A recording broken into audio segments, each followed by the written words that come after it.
On the Hellraiser note, that's a perfect segue into Phantasmagoria. Phantasmagoria. Oh my god. Very popularly known for how gory the fucking game was. Yeah.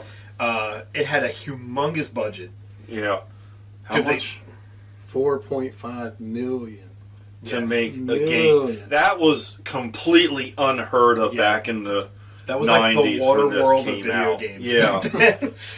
And the thing is, they made money off of it. They did. They made money off of it. They used every penny of that budget to make it a really good game. Yeah. And I mean, if you were in the horror movies and you never really wanted to play games, this would be a game you would fucking play. Yeah. Because it was easy to pick up and go because it was an FMV, you know, click at the right time kind of thing. You know, and sometimes you just want to fuck up because you want to see how bad this person's going to get it if you fuck up. Exactly. I mean, and it was just fun just going around to like the paintings and stuff like that because they would just do some fucked up shit sometimes. But when it came to making money, the amazing part was this game featured a rape scene. It did, which was... And a lot of retailers... Pretty good no-no back then. Yes, and a lot of the big retailers back then would refuse to carry the game because of that. Yeah, you weren't going to find this in a Toys R Us. No. Comp USA was another place that existed back then that didn't God, I forgot all about that store chain. Yeah, there was like a list of... before... Electronics Boutique bought everybody out. Yeah. One of those smaller ones, I forget if it was Babbage's or Software, etc. One of them refused to carry the game until I forget which one it was. So it was, the rape scene that did it, not the... Yeah, it was the rape scene, not like horrible people, gore. Yeah, not the endless splattering of gore. I mean, there's literally a death in here where I remember the character gets axed in the head, and then they get their head like ripped the rest of the way. You see brain matter, you see teeth and eyeballs and tongue pieces and everything goes exploding like a fountain all over the place. And that's not what did it. That's not what did it. And if you want to know why we're talking about this game, because we both played on PC. It came out in Japan for the Sega Saturn, but it was called Phantom. Yeah. So that's why it made it onto this list. Yep. And it was... it just blew... When I played it, it just blew me away. I was not expecting what I was seeing. Yeah, it's definitely one of those games where you have to experience it for yourself. Because they say, like, mature games, mature audience, adult stuff. This really was for adults. Yeah. It really was. Lucky for me, I was like an old man when the game came out. So, because I'm even older now. But yeah, it utterly blew me away. I was not expecting it. The FMV, it was on, what was it, 8 or 9 CDs? Yeah, I think it was an 8 CD. Because I remember I had just found it again at a yard sale, and it's like this thick. Yeah. It's a book. Yeah.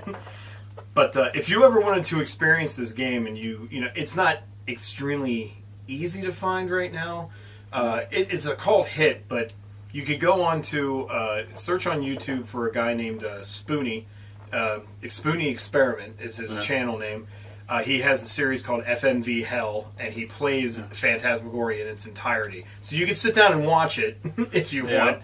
He shows you everything that could happen to anybody, and he starts it over and all that. So you can go check that out if you want to see what this game's about. And if you want, I didn't check because I just thought of it right now. It could be on Good Old Games. It could be there as well. Download it off of there because they have a lot of old DOS games that you can download and play in a little DOS emulator for your PC. Yep. So, yeah, definitely. That's one to definitely check out. Another one to definitely check out was more of an RPG. Well, had more RPG elements. When it was Action. Squaresoft. Yep. And it was their first ever M-rated game. When That's true, it Squaresoft was yeah. really good. Mm-hmm. Parasite Eve, which Yeah. for whatever reason I always want to say Paradise. I don't know why. Probably because it just sounds like it would Like make it more sounds, sense. yeah. Paradise Eve instead of It's Parasite a Parasite Eve. Yeah. But this was, wow, this was just This such was a huge game. Yeah, and this was a game that was... It was almost like they were testing the waters to see Yeah. if something like this could Would work. sell, yep. And it did. Like, a lot of people loved this game. Yep, sold. It won, I think it might have won RPG of the year it came out. I'm It not won a 100% couple awards, sure. I think. But yeah, it was just unbelievable. The story is, I think, a singer or something like that. You're at a concert, or I believe it Yeah, gets it was the possessed by redhead. Yeah, singer, the- yeah. It ends up being a genetic experiment. The ultimate being. Yeah, so instead of a possesses T-virus, it's the ultimate. Yeah, then they go to the ultimate being goes to gestate and eventually wants to wipe out humanity, Yeah. the lesser race. Mm-hmm. But this here, you can upgrade weaponry. You can upgrade your other items. Mm-hmm. Because it had almost almost a full RPG background system into it. Mm-hmm. Uh, I just remember, like, the enemies were so cool. Like, the designs Mhm. of them were so unique. and it was so fluid when Mhm. it went from game to enemies Yep. and stuff. There wasn't load times. Like, you could tell they took their time Yeah, making when they this game. did this. Yeah, Yep. And then the sequel was like Resident Evil. So yeah. It's that's why when you hear about Parasite Eve, you rarely hear anybody mention Parasite Eve 2. no, you know. Yeah, that's like the evil redheaded step cousin nobody talks about her once. Yeah, I mean, if it says anything value-wise, I've picked up Parasite Eve, the first one recently, for like $25. I've got 2 for like $3.50. So it's just like Big comparison. Different. if you want to collect, you just get it because it's there. So you can Yeah. say you own all the Parasite Eve games. Yeah. But this is one I would say definitely It's a must try buy. out. Yeah. Must play, Definitely must buy. try out. Yeah, if you ever see it, pick it up. You know, Mhm. it's one of those games that, like, when people talk about the PlayStation, it's in most people's like top 10 of games you have to play for the PlayStation. Yeah. Let's see here. How are we doing on time? I forgot to look. Yeah, we should be all right. All right, let's one last one. We got time for a bonus game. Yep, bonus All right, game. bonus game. And nothing can stop the the Juggernaut. I know nothing of this game. Okay. Here, so this is Well, then you joined in. You got to say something now. Read the notes. Yeah, Let's the read them notes. together. Let's see what we can. I'm I'm looking at Parasite Eve. Okay. Oh, there it is. Okay. All right. Basically, the whole a story girlfriend is is possessed by a demon. Enters her mind to save her. I Even like your that. notes suck, Brian. they use different bodies.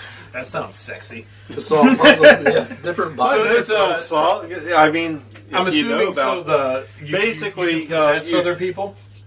well, you go into her mind, Mm-hmm. and her mind is a mansion. Go figure that out. I You know, see. because- Ongoing theme. Of Yeah. horror survival. Yeah. game. But what it is there's two different bodies, but what it is their sizes. I The see. smaller body, you go into that to go through smaller doors, and you got like puzzles that only that body can finish, and then you got a larger or an adult size I that see. got stuff that it had some pretty unique little concepts That to sounds it. like unique concepts. It Yeah. I'm like trying to think. It now. was also one of the games. It had like I mean, I Shrunk the Kid, like Yeah. horror version. Honey, I shrunk the kid, and now they're out killing demons. Yeah, I don't know what Rick happened. Rick Moranis going around with his gun, just shooting random people. Like, fit through that, Go through that door, bitch. bitch. Go through the door, bitch. Okay, yeah. I wonder if Rick Moranis has ever called somebody a bitch Maybe. on the Who knows? screen. It could on be. Probably not on But yeah, I mean, what is this on PS1? Yes, Okay. it's on PlayStation 1. It's all in the first-person perspective. Oh. A lot of people didn't like Huh. the game because it actually did come out later in the PlayStation's 1 life cycle, but the graphics were kind of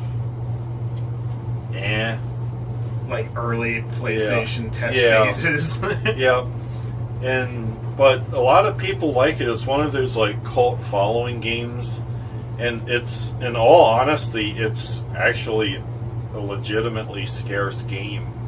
Yeah. You probably won't touch the game for under like $80 now. It also was one of the first games to use timed events for like your action sequences. Oh, okay. So if you failed Quick to time. do it in your time, then it set you back to the beginning and you had to do it. It just basically became trial and error till you made it past it. Boy, I would get so mad. Yeah. And another thing that sucked is it was first person, but you couldn't explore everywhere. Everything was on kind of like a set path. Oh, okay. It was like very restrictive. It was like you got stuck going down a corridor because you're drunk. No. Not But me. no, not you. That never That was happened a parking to you. garage. You know, the parking garage. But yeah, it was basically the best way to describe it. It was like an on rails first person game. Okay. You know, It sounds everything, interesting. and you would have like it would like branch off into like little paths you can take, but you just couldn't do whatever you wanted to do. Right. It didn't let you. It was very restrictive. So That sounds neat. yeah. That's the end of that. Anything That's on the end one of of that? that. Bonus I game think over. That's good. Yep, bonus game's over. Boo, boo, boo, boo, boo. Now make sure you come back for the next video because then we're talking about two of the biggest Yep. known survival horror games. Yeah. Silent Hill and Resident Evil. So this is Brian from Midnight's Gaming Emporium, Jacob Carver from the Butcher Shop. Matt from Grind to Cast and Grind to Gaming. signing out.